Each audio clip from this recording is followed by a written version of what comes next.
मेरे सभी सम्मानित मदरसा आधुनिकीकरण शिक्षक साथियों को मेरा नमस्कार। मैं पंकज मिश्रा, मदरसा आधुनिक शिक्षक। दोस्तों, जैसा कि आप जानते हैं कि मदरसा आधुनिकीकरण शिक्षकों की समस्या इस समय काफ़ी गंभीर विषय बना हुआ है। उसके समाधान के लिए लगातार प्रयास किए जा रहे हैं और ये प्रयास हम लोगों का अब सफल होता दिख रहा है, क्योंकि आज एक मैसेज वायरल हुआ है। अता हुसैन याची इलाहाबाद हाई कोर्ट से, और ये बहुत बड़ी सूचना है दोस्तों। आप लोगों ने शायद इस मैसेज को ग्रुपों पर देखा होगा, उसके बारे में हम आपसे चर्चा करेंगे। और आज मंत्री जी का क्या रिएक्शन था उसके बारे में भी आज हम आपसे चर्चा करेंगे, क्योंकि मंत्री जी ने एक पहल की है।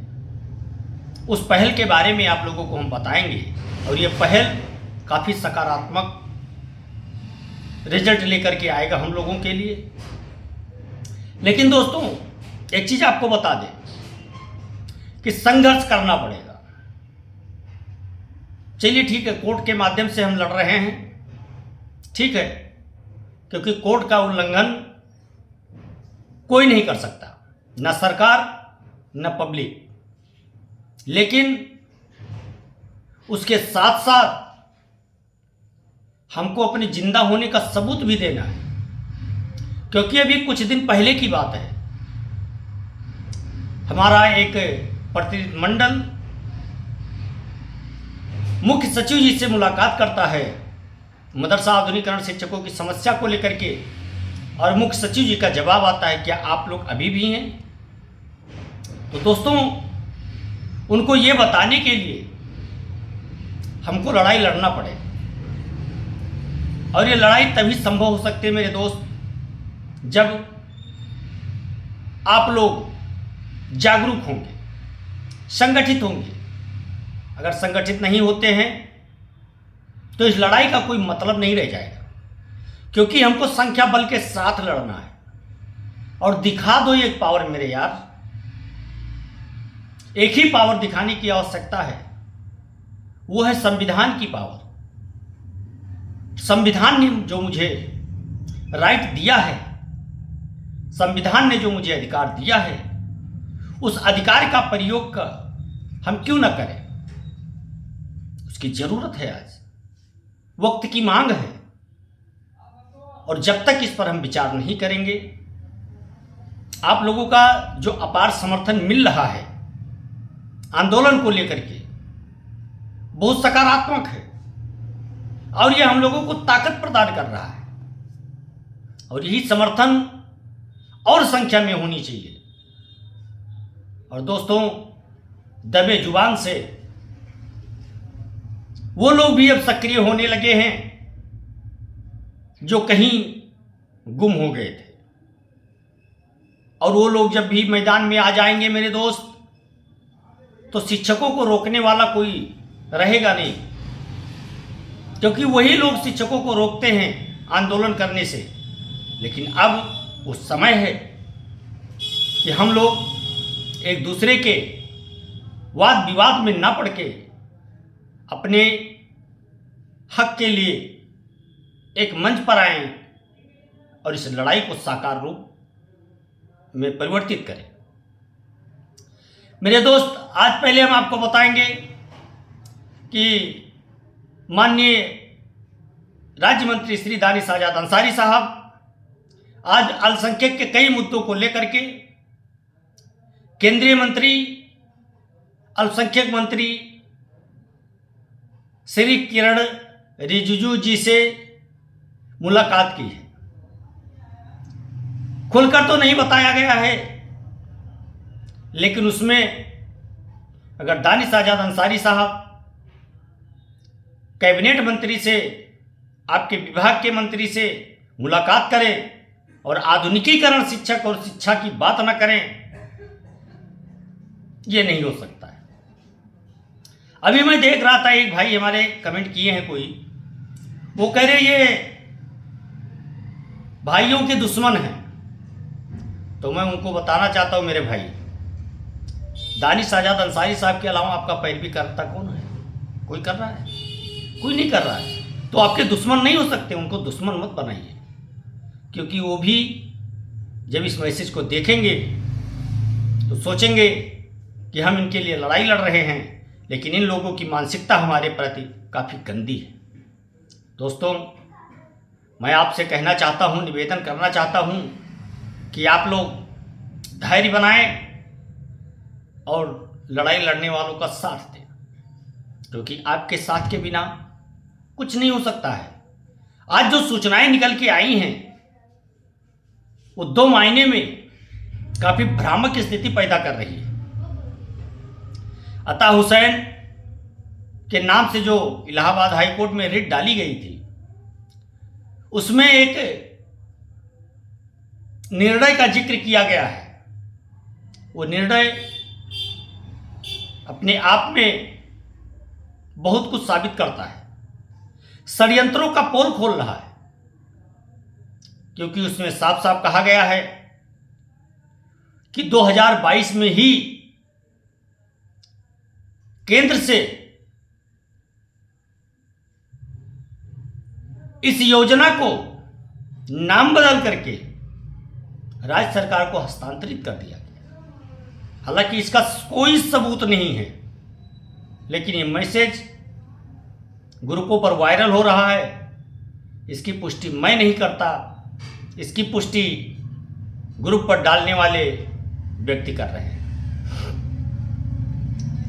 इस योजना का एक नाम भी बताया गया है और ये बताया गया है कि आपका संपूर्ण बकाया धनराशि राज्य सरकार देगी।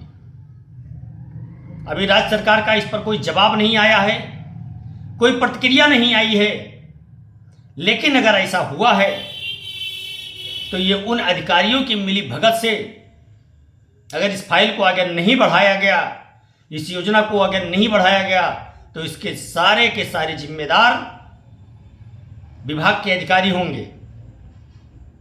अगर ये बात सत्य है तो इस पर भी एक्शन होना चाहिए, इस पर भी एक रिट पड़नी चाहिए, क्योंकि हमारे अधिकारों का हनन किया गया, हम लोगों को अंधेरे में रखा गया और केंद्र सरकार के आदेशों की अवहेलना की गई और राज्य सरकार को इसकी पूरी जानकारी नहीं दी गई। इस मैटर को लेकर के अधिकारियों के खिलाफ भी एक आंदोलन और एक रिट कोर्ट में होनी चाहिए, इस पर भी विचार किया जाएगा। लेकिन मेरे दोस्त, इससे यह साबित हो रहा है कि ये अधिकारी जितने भी थे, ये सारे अधिकारी आधुनिकीकरण शिक्षकों के विपरीत दिशा में थे, विपरीत काम कर रहे थे। अगर ये बातें सत्य है तो इतना मान करके चलिए कि अगर केंद्र सरकार कह रही है कि 2022 तक मैंने पूरा भुगतान कर दिया है, तो फिर ये पैसा कहां गया, कौन खा गया? या तो केंद्र सरकार झूठ बोल रही है या फिर राज्य सरकार छिपाने का प्रयास कर रही है, और इसमें दोषी कोई भी हो उनके ऊपर लीगल कार्रवाई होना बहुत जरूरी है। जैसे अभी कुछ मामलों में आपने देखा होगा, तत्कालीन रजिस्ट्रार श्री आरपी सिंह जी के ऊपर कार्रवाई हुई है, विभागीय कार्रवाई होने की वजह से कुछ लोगों में खड़बड़ाहट मची हुई है, खलबली मची हुई है। लेकिन अगर ये बात सत्य है तो फिर इस पर भी एक्शन होना नितांत आवश्यक है। और ये सब तभी संभव हो सकता है मेरे भाई, जब आप में एकता होगी, और आप जब एक होंगे, अनेकता में नहीं बटेंगे, और एकता में बल होता है, ये आप सभी जानते हैं। एक दिशा में बल लगाएंगे तो मोटी से मोटी, मजबूत से मजबूत दीवार ढह जाती है। लेकिन जब एक लोग राइट दिशा में लगाएंगे, एक लोग रॉन्ग दिशा में लगाएंगे, तो ना तो दीवार गिरेगी, ना आपकी एनर्जी बचेगी, और ना आपका कोई कार्य होगा। जब दोनों राइट दिशा में बल लगाएंगे दीवार भी गिरेगी, आप अपने मंजिल की तरफ रास्ता भी बना पाएंगे, अपने मंजिल तक पहुंच भी जाएंगे और आपका कार्य भी हो जाएगा। इसलिए मेरे दोस्त, मैं बार बार कहता हूं, जब से मैं वीडियो बनाना शुरू किया हूं तब से मैं यही एक ही बात कह रहा हूं, समझ जाओ, सुधर जाओ, एक दूसरे की बुराइयों को छोड़ करके एक मंच पे आ जाओ। जब बात आ जाए एकता के संघर्ष की, तो उसमें आप सभी लोगों को एक होना बहुत जरूरी होता है। अब देखिए दोस्तों, आधुनिकीकरण विषय के जगह पर एडेड मदरसा वालों ने एक नया चाल चल दिया है, क्योंकि हमारे सबसे बड़े दुश्मन तो यही है, जिन्होंने समय समय पर हम लोगों के मंसूबे पर पानी फेरने का काम इन लोगों ने बखूबी निभाया है।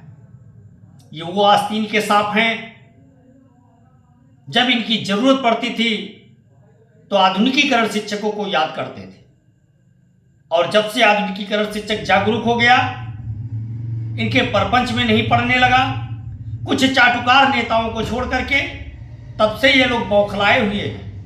अब इनके वजूद पे सवाल उठना शुरू हुआ है, इनके कार्यों पे सवाल उठ रहा है, क्योंकि कोर्ट और क्या कहते हैं बाल संरक्षण आयोग दोनों इनके पीछे हाथ धो करके पड़ गए।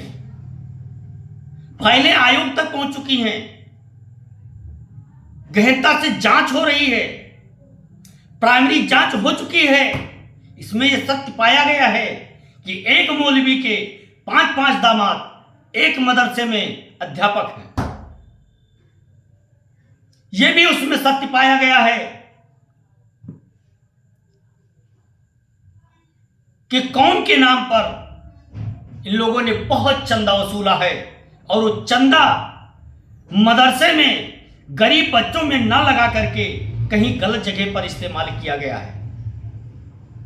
इसमें यह भी बताया गया है कि इन लोगों ने शादी और विवाह में, मुंह दिखाई में और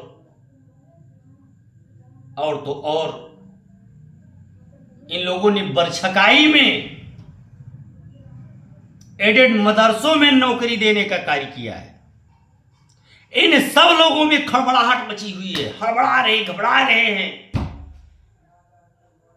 मेरे दोस्त, जो दूसरों के लिए गड्ढा खोदता है उसके लिए ऊपर वाला गड्ढा जरूर तैयार कर देता है, और जब वो गड्ढे में गिरता है तो ऊपर से मिट्टी भी अपने आप पड़ जाती है, और जब वो दूसरे के लिए गड्ढा खोदता है, उस गड्ढे में अगर वो व्यक्ति गिर भी गया तो बड़ी आसानी से निकल जाता है। लेकिन जब ये गड्ढे में गिरते हैं तो ऊपर से मिट्टी इनको अपनी आगोश में समा ले जाती है, और ये किसी काम के नहीं रह जाते मेरे दोस्त। इसलिए मैं आपसे बार बार निवेदन करता हूं मेरे भाई, एक बार अपनी शक्ति दिखा दो, संविधान के दायरे में रह करके अपने हक की आवाज को बुलंद करो, और इन आलोचकों के मुंह पे करारा सा तमाचा मारो, और अपनी कामयाबी की एक पटकथा लिख डालो, इतिहास रच दो कि मदरसा आधुनिकीकरण शिक्षकों को 4 साल से स्कीम बंद होने के बाद भी इन लोगों ने अपने मेहनत के दम पर सफलता पाई है, और लोग आपको एक नजीर माने, आपका एक नजीर पेश किया जाएगा मेरे दोस्त। इसलिए मैं बार बार कहता हूं, एकता में बड़ी बल होती है। इसलिए मैं उम्मीद करता हूं मेरे भाई कि आप लोग मेरी बातों पे विचार करेंगे। आज के लिए बस इतना ही। नमस्कार, जय हिंद, जय भारत, भारत माता की जय।